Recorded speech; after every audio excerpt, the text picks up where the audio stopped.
Welcome to the deep dive. Today we're diving into something pretty exciting, I think. The world of Indian alternative investment funds, or AIFs as they're often called. You know, they're playing a key role in India's booming private market. And we're going to figure out why that even matters to you as a listener. We've got great reports to dig through from Crystal, Oyster Global, and the IVCA. So really a buffet of information here. Hopefully by the end of this deep dive, you'll not only understand what AIFs are, but also get why everyone's talking about them. Yeah. Especially with India's economy, like, kind of taking off right now. Yeah, it's interesting you say that. What's fascinating to me about AIFs is that they're not just about chasing returns. It's more than that. They're really a window into like India's entrepreneurial energy, the country's ambition to become like a global innovation hub. Yeah. You know, I hear India's economy is growing all the time, and I'm like, oh, okay, cool. But what does that actually mean for me? You know what I mean? But the World Bank is saying that India is the fastest growing major economy. I think that translates into some real opportunity for businesses, for innovation, for everyday people even. Absolutely. And it's not just hype either. What you're talking about, I mean, India already has the world's third largest startup ecosystem. Think about that for a second. Over 151,000 registered startups. According to the DPIIT, that's incredible. It's a serious breeding ground for the next big thing. Yeah. And it's not just happening in like Mumbai or Delhi or Bangalore. We're seeing these unicorns, these billion-dollar companies plopping up in places you might not expect. Take Razorpay, for example, a fintech company valued at over $1 billion, headquartered in Bangalore. Or Cardeco, an online car marketplace, also a unicorn, operating out of Jaipur. Right. And a lot of this widespread growth is fueled by, at least in part, by government initiatives like Startup India. It's created this really supportive environment for entrepreneurs, which is great. But even with all this support, startups still need funding to grow. So where's all that money coming from? That's a great question. And it's where AIFs come into the picture, I have to admit. Before I dug into all of this, I thought alternative investments sounds kind of complicated. Yeah. But honestly, it's actually pretty straightforward. Yeah, it really is. Just think of AIFs as basically privately pooled investment funds. For those looking for higher returns than, what you'd get from the stock market, they're willing to take on a bit more risk and often invest in areas that traditional investors might not. So it's kind of like started as those venture capitalists you see on Shark Tank, but on a much bigger scale. Right, yeah. You could say that. And there are different types of AIFs too. Correct. Yeah. Oh, yeah, definitely. They're broadly categorized into three types. First, you've got Category 1, which focuses on things like venture capital, funding those early stage startups we were just talking about.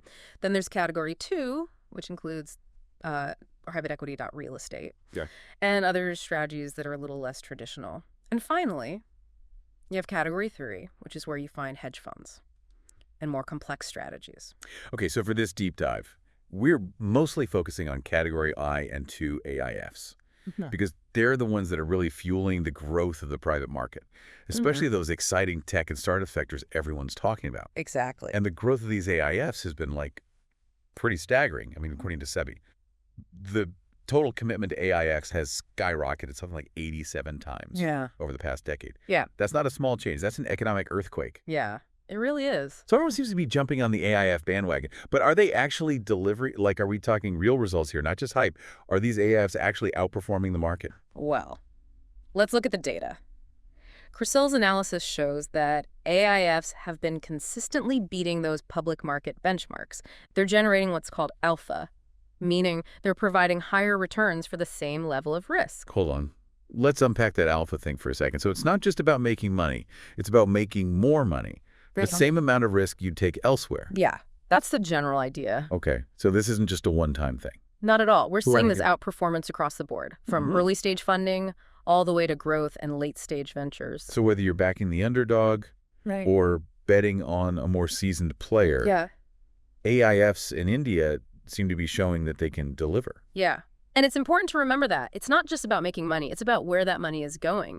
These AIFs are playing a huge role in nurturing innovation, entrepreneurship. They're providing the fuel for startups to grow, create jobs, and potentially even change the world. That's a great point. It's not just about lining investors' pockets. It's about building something bigger, contributing to India's growth. I like that. But how do we know that these AIFs are actually returning that money to investors? What about that DPI metric I keep hearing about? Right. So the DPI, or distributions to paid-in capital, is a really important metric. It shows how much money AIFs are actively returning to investors, not just hypothetical gains on paper. And the numbers look pretty good. Okay.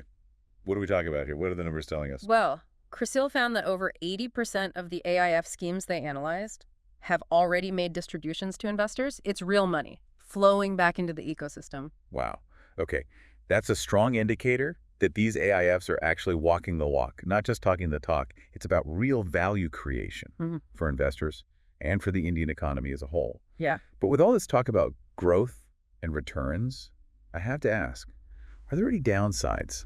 What about the risks involved in investing in AIFs, especially in a market like India? That's a really good question, and it's one we should definitely explore further. It's the question that pops into my head, too. It all sounds almost too good to be true. I mean, you hear all these stories about startups failing, investments going sour. So how do AIFs deal with those risks, especially in a market as crazy as India? Right. You have to be cautious. Investing in startups, especially early stage ones, is inherently risky. Not every good idea becomes a successful business. So it's not as easy as throwing money at the next cool app. Yeah. And then just sitting back and watching the cash roll in. Definitely not. AIF managers need to have a really good eye for identifying promising ventures. They have to assess the business model, the market, the competition, and probably most importantly, the team's ability to actually execute their vision. So they're like talent scouts, but for businesses. That's a great way to put it. They have to spot those potential stars, but also make sure those stars have the right support to actually succeed. Okay, I like that. But what about liquidity? I mean, with stocks, you can buy and sell pretty easily. But with private companies, it's not always so simple. Right. Investments in private companies are often illiquid. It's not easy to quickly turn those investments back into cash. So if an investor suddenly needs their money back, it's not as easy as just selling some shares. Exactly. AIFs often have lock-in periods, meaning investors can't withdraw their funds for a certain amount of time. This requires a long-term mindset. So you have to be okay with your money being tied up for a while. Yeah, and then you have to think about all the big picture things, the macroeconomic factors, global economic downturns, geopolitical events, even just changes in regulations within India. All of those things can impact AIF performance. It's complex. That's a lot to keep track of. So how do AIFs deal with all of this? How do they make sure they're making smart decisions? Well, rigorous due diligence is key. They have to thoroughly vet the startups they're considering. It's more than just looking at financials. It's about really understanding the market, the competition, and the startup's team. So it's like being a detective. You're looking for clues, red flags. Right. You don't want to just buy into a good story. You need to make sure you're investing in a solid business. Got it. So what else? Diversification.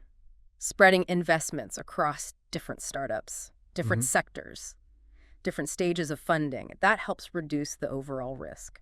Don't put all your eggs in one basket. Exactly. But even with all that research, all that due diligence, isn't there still a lot of uncertainty? Predicting the future is never easy. That's true. And that's why AIF managers need to have strong networks, access to industry experts. They need to be plugged into the startup ecosystem, understand the trends, be able to tap into advice from people who really know what's going on. It's like having a whole network of informants. Yeah, you could think of it that way. Okay, so we've talked about the challenges, the risks. Yeah. But what about the opportunities? What's so exciting about AIFs in India? What's drawing all this attention? Well, the scale of the Indian economy is massive. It's rapidly growing. The middle class is expanding. Digital adoption is increasing.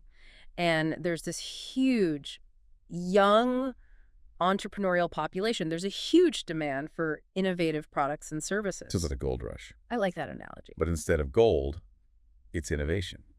The potential to create something really game-changing. Exactly. AIFs are in a perfect position to capitalize on this growth. They're providing the capital and expertise to these businesses that are driving this transformation. So it's not just about investing. No, it's about being a partner in growth. That's a good way to put it. Yeah. But it's not just about the size of the market. Right. There must be other factors at play. Oh, yeah. For one thing, we're seeing growing interest from domestic institutional investors, big players like the Employees Provident Fund Organization or the EPFO, and the National Pension System, the MPS. They're exploring AIF allocations. It's not just high net worth individuals anymore. So the so-called smart money is starting to notice. They're seeing the potential, the opportunity to be part of India's growth story. It's like everyone wants a piece of the pie. And this influx of institutional capital is only going to fuel the growth of the AIF industry. It means more resources to invest in promising ventures. And it's not just domestic investors. All right. Right. Global investors are taking notice too. So India's AIF market is going global. It's attracting attention and investment from all over the world. That's pretty amazing. And it's not just about the money either. Foreign investors bring in valuable insights and best practices they have experienced in other markets. That can help the Indian AIF industry grow and mature. So it's a win-win. Exactly. India benefits from the capital and the expertise, and investors get a chance to be part of one of the most exciting growth stories in the world. Okay, so we've talked about the financial benefits, but what about the social impact? That's another important aspect. By investing in businesses that are addressing real-world problems, AIFs can contribute to positive social change. We're talking about creating a more inclusive and sustainable economy. So they're not just focused on profits. No, it's about making a difference, investing in a better future for India. Exactly. But even with the best intentions, regulations can sometimes get in the way. True. So what's the regulatory landscape like for AIFs in India? Is it helping or hurting their growth? Well, in India, the regulatory framework for AIFs has actually been a really positive force. It's helped foster trust, transparency, and growth. The Securities and Exchange Board of India, or SEBI, has been really proactive. They've introduced reforms that strike a good balance between encouraging innovation and protecting investors. So they're not just letting anyone do whatever they want. No, there are rules in place to make sure things are done properly. That makes sense. One of SEBI's main goals is making sure that only sophisticated investors, people who really understand the risks involved, can invest in AIFs. So it's about protecting people who might not fully understand the complexities. Right. It's like a safety net. And transparency is another crucial part. AIFs are required to provide detailed information to investors about their investment strategy, risk management practices, fees, performance track record. Everything's out in the open. No hidden surprises. Nope. But how do we know they're actually following the rules? SEBI conducts regular inspections and audits. They make sure AIFs are complying with regulations, operating with integrity. So there's oversight. Definitely. But is all this regulation making it hard for AIFs to raise capital? Is there too much red tape?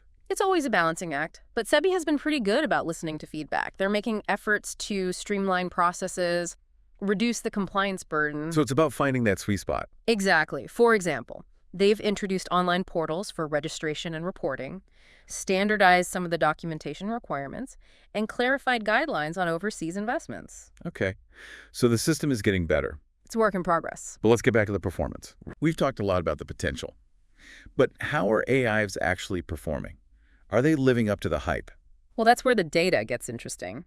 CRISIL's analysis shows that AIFs in India have been delivering some pretty impressive returns.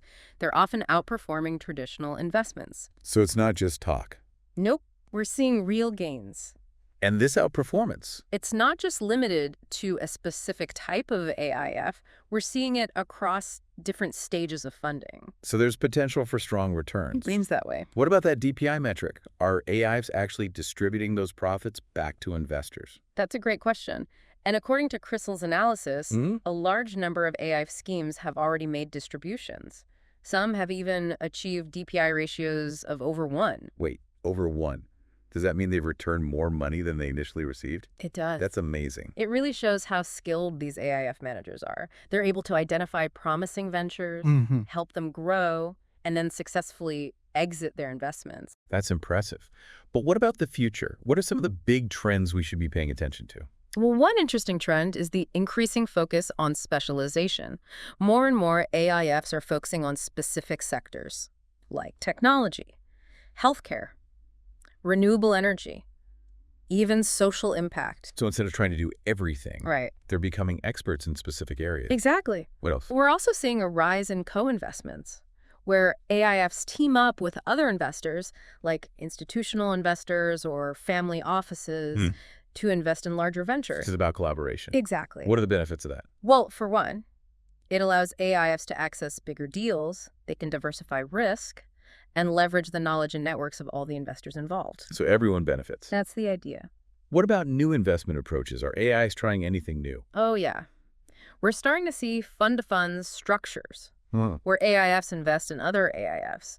This gives investors exposure to a much wider range of strategies and managers. Diversification on steroids. You could say that. Are there other new strategies? We're also seeing hybrid strategies, combining different approaches, like private equity and venture capital, to take advantage of more opportunities. So they're not afraid to experiment. They have to adapt to the changing market. That makes sense. What about geographically? Are most of these investments still happening in the big cities? We're actually seeing a shift. While Mumbai, Delhi, and Bangalore are still major hubs, there's been more investment in non-tier 1 cities. So the AIF wave is spreading. It's reaching new areas, Yeah. uncovering new opportunities. It's like a treasure hunt. Yeah. This expansion is good for investors, and it's good for India's overall economic development. So AIFs are playing a key role in building a stronger, more inclusive India. I think so. But what about the next decade? Where do you see the Indian AIF industry going? Could India become a global leader in alternative investment? I think India definitely has the potential to be a major player. We've already seen incredible growth, and there's a lot working in India's favor. A large and growing economy, a supportive regulatory environment that's always adapting, a really vibrant entrepreneurial ecosystem that's attracting global attention, and a growing number of sophisticated investors who are ready to take some risks. It sounds like the pieces are all there, but are there any challenges that India needs to overcome? What's missing? One key thing is attracting even more foreign investment. I mean, there's already a lot of interest, but streamlining the investment process even further, making sure the regulations are clear and easy to understand, that would make India an even more attractive place to invest. So making it as easy as possible for foreign investors to participate. Exactly. What else? Developing a deeper pool of talent, people who are skilled in the AIF space. As the industry grows, the demand for experienced managers, analysts, and other professionals is only going to increase. India needs to invest in education and training to make sure there are enough qualified people to manage these investments. It's like building a pipeline of talent. Yeah. And then there's the culture of the industry. We need to foster innovation and collaboration, encourage AI managers to think creatively, develop new strategies, and work together to share knowledge. So creating an environment where people can learn from each other. Exactly. If India can do all of that, I think it has a real shot at becoming a global leader in alternative investments. it's an exciting time to be watching what's happening in India. So much potential, so much opportunity. But let's shift gears for a second. I want to talk to you, the listener. We've covered a lot today, the good, the bad, the exciting, the challenging. Now we want to hear from you. What stood out to you? What questions do you have? What sparked your curiosity? Maybe you're interested in learning more about specific sectors, or maybe you're wondering about the regulatory details. Maybe you're thinking about the big picture. What role will AIFs play in India's future? Remember, this deep dive is just a starting point. Use it as a jumping-off point for your own research. Explore the areas that interest you. Learn more about specific AIFs. Dig deeper into the regulations. And as we wrap up, I want to leave you with one final question. Could India become the world's leading destination for alternative investments in the next decade? It's a question worth thinking about. Thanks for joining us on The Deep Dive. We'll see you next time.